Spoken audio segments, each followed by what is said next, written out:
You don't have to reinvent the wheel every time you do a YouTube video. There's a plug and play system you can use each time you film. Because if you're not strategic with your YouTube content, you are going to be churning out those videos, but not seeing the returns of more subscribers, increased revenue, and greater impact. I filmed YouTube videos for years without any clear structure or strategy behind what I was doing with those videos. And you can see all of those results. Just scroll back through my channel and watch videos from, say, 2016 until 2019.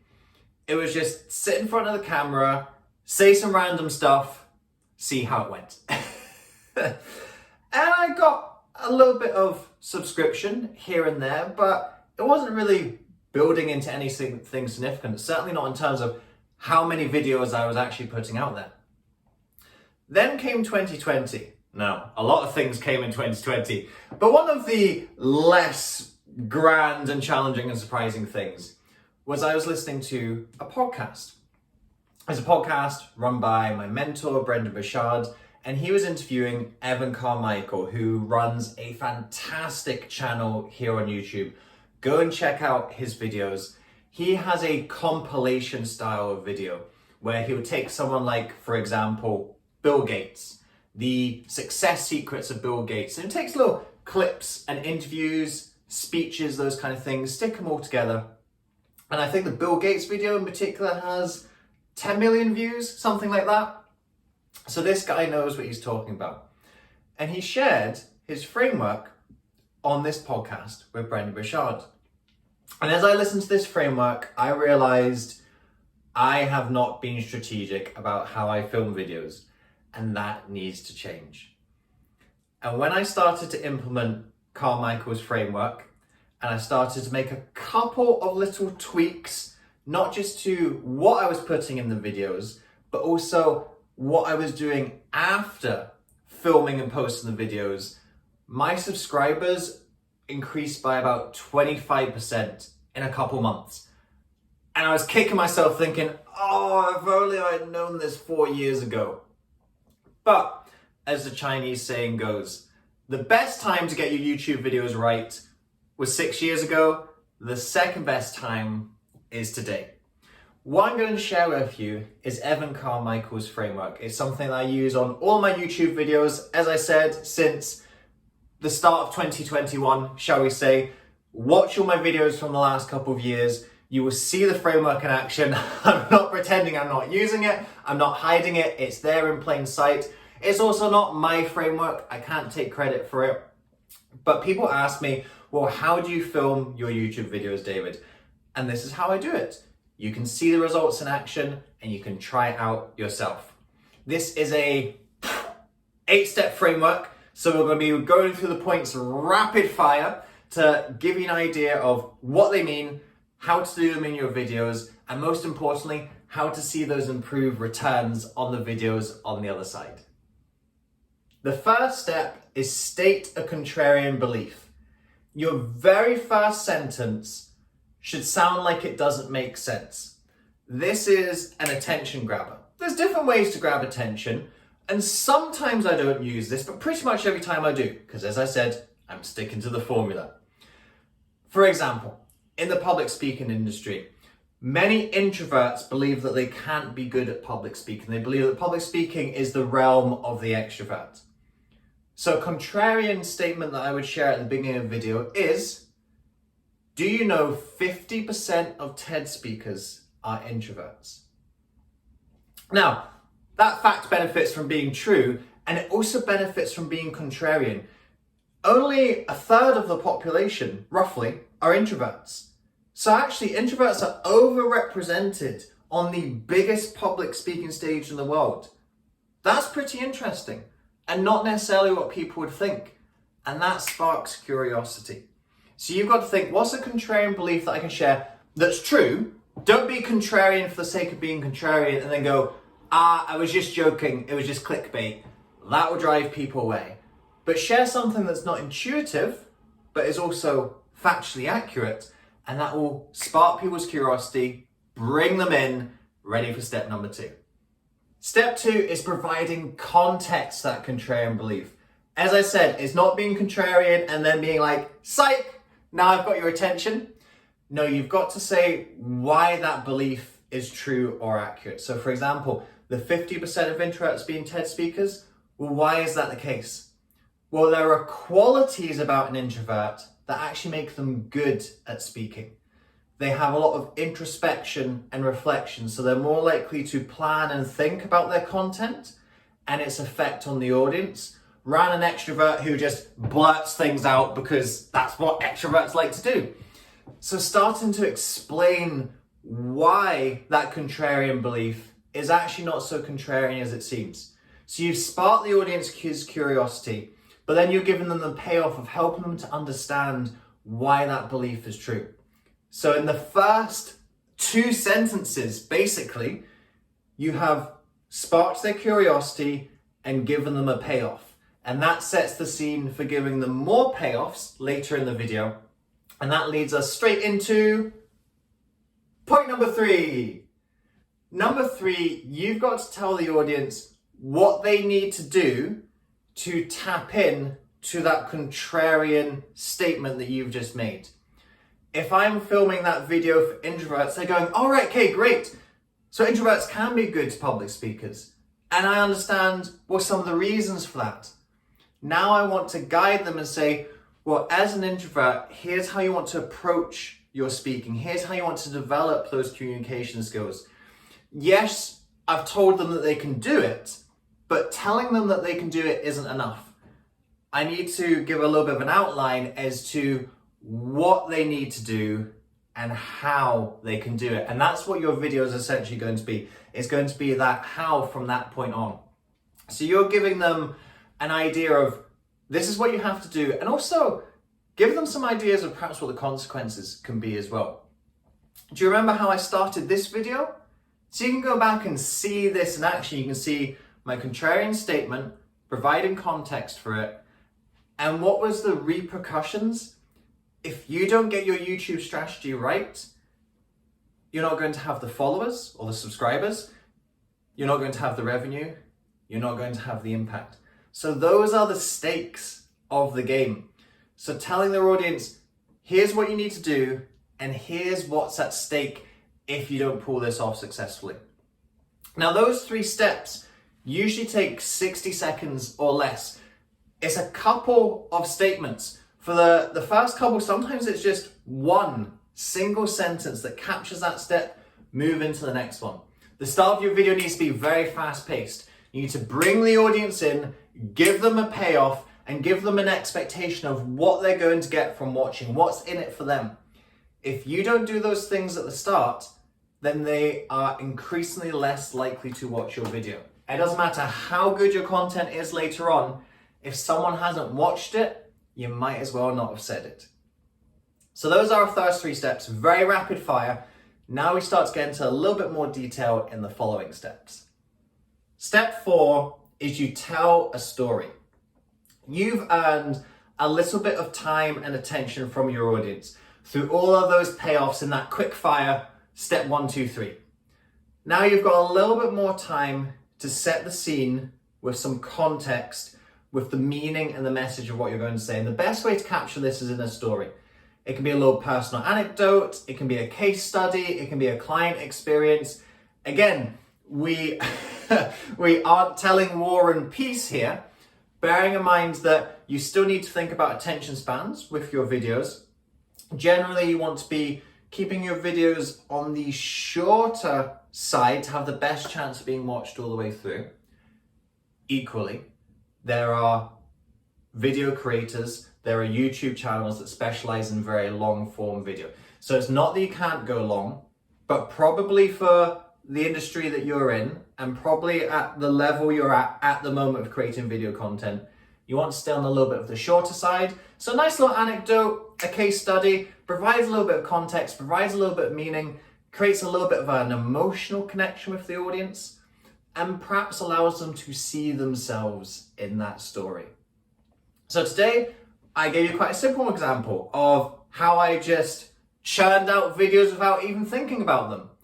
And that's maybe something that you've done as well. There hasn't been much strategy to how you've put the videos out. You've just chucked them out there and wondered, why am I not getting any subscribers? Why is no one watching?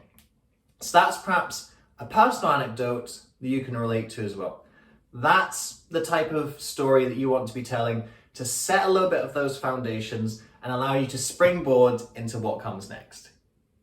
The fifth step of the Carmichael framework is your first teaching point. You've set the scene with everything else, with the curiosity, with the payoff, with the story, with the context, the meaning, the message. All of that groundwork is now ready to go into teaching them some useful stuff, teaching them the how behind your video. What did the video title promise your audience? What were they going to get from this video? Well, here's one of the points that's going to help them to get the thing that you promised them. Now, this can be a very quick fire tip. Feeling nervous when you're speaking? Take a pause, a breath, and continue speaking. There we go. That's a tip. Equally, if you're doing something long form, this teaching point, this could be 10 to 15 minutes long. If you're teaching a big structure or a big framework, you could be going long with point number 1. So this point, it can be short, it can be medium, it can be long. Generally what I'm aiming for on my YouTube videos with my personal content strategy is anywhere between 1 and 3 minutes per point, generally speaking. If it's something that's relatively simple, I don't need to spend a lot of time on it. Here it is, take it, use it, fair enough. If I need to provide a little bit of context and a little bit of explanation, I'll give myself that time to do so. So teach them point number 1 for the 5th part of the framework. Stay up with the numbers. What do you think the 6th step might be? It's teaching point number 2. You just teach them something else. You've taught them one thing, you teach them another thing. It can be short, it can be medium, it can be long. I'm not going to spend any more time on that one. We're now at the 7th step of the framework, and maybe you're thinking, do I teach them something again? Not yet. Hold your horses. You've been giving your viewer some good value up until now. You've maybe shattered a misconceived belief that they had. You've given them some context and meaning. You've maybe given them a great case study that can inspire and motivate them.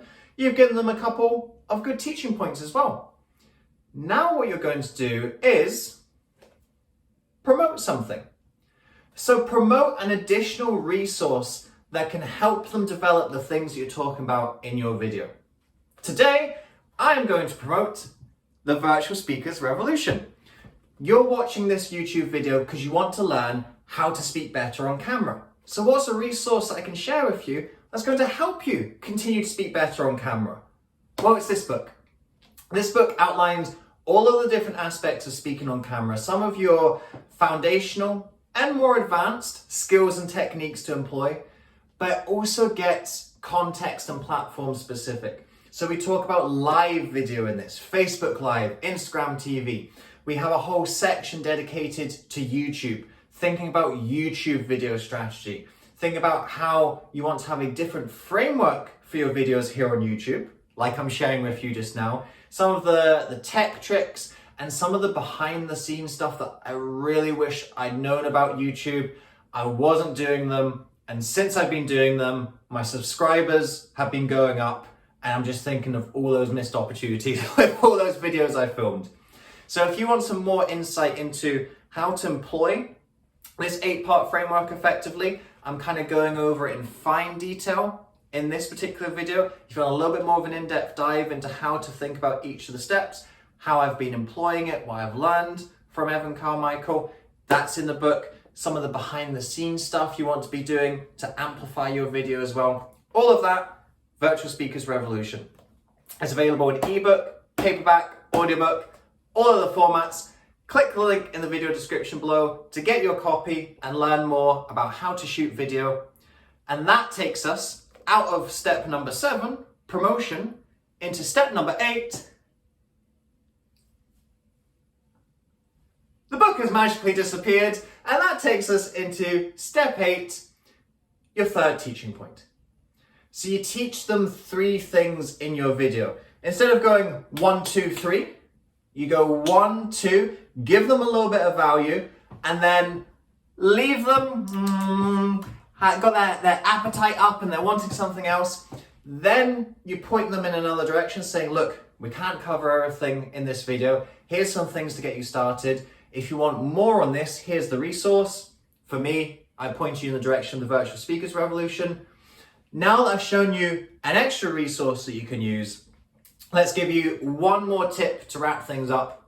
Usually I like the third tip to be the best tip, something that's either a little bit more advanced, a little bit more complex, a little bit less intuitive than some of the other ones, something that people might not expect so much. You give them that third teaching point, and then you wrap everything up. Again, some of the techniques on how to finish your video strong, I go into a little bit more in the Virtual Speakers Revolution. So you want to provide a little bit of a summary of the things that you've covered, touching on all that base again. If you're an introvert, it doesn't mean that you can't be a good public speaker. Plenty of hugely successful TED speeches have been delivered by introverts. If you employ these techniques, you'll be able to make the best of your strengths as an introvert, be a fantastic speaker. If you need any more help with that, I've pointed you in the direction of the resource. There is nothing stopping you from being a great and introverted public speaker. Go out there and share your message. Boom, video over. Send them off on a high. Give them something strong to finish off with. And that is your 8th teaching point, or your 8th step in the framework, your 3rd teaching point. And that's the formula I use for almost all of my YouTube videos. Every now and then a slightly different format comes out. I'll be a little bit more creative, a little bit more quirky. But if you go and watch all my videos from the last 2 to 3 years, you'll see that framework is coming through. You'll spot, oh, yeah, there's the contrarian belief, right? Okay, now he's providing context for it. Yeah. And then he's telling us what to do, what's at stake. And here's the little story. Yeah, teaching point 1, teaching point 2. Yeah, there he is, waggling one of his books in front of the camera again. Yeah, finishing off on a more advanced point, something more quirky, setting me off really strong. Oh, right, nice. That video was really useful.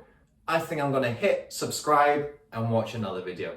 And that's the exact reaction you want from your viewers. And certainly since I've been employing that framework, that's the reaction I've seen coming up so much more. My subscriber count is up, my viewer retention is up. So when you look at the analytics of YouTube, something I go into in more detail in the book, when you look at the analytics on YouTube, you can see where did people stop watching your video. If they watch the first 10 seconds and then 99% of them drop off, that's not good. But if 50% are watching more than half of your video, that's really strong retention. You're doing a good job of not just capturing the interest, but holding the interest. And that's where the real skill of virtual speaking comes in. And with this framework, you'll be able to hold people's interests. And if you hold their interest, they're going to stay with you along the journey. And that means subscribing, that means buying your stuff, and that means going and implementing what you say, and they're going to inspire people, they're going to change people. And that for me is what the mission of a speaker is all about.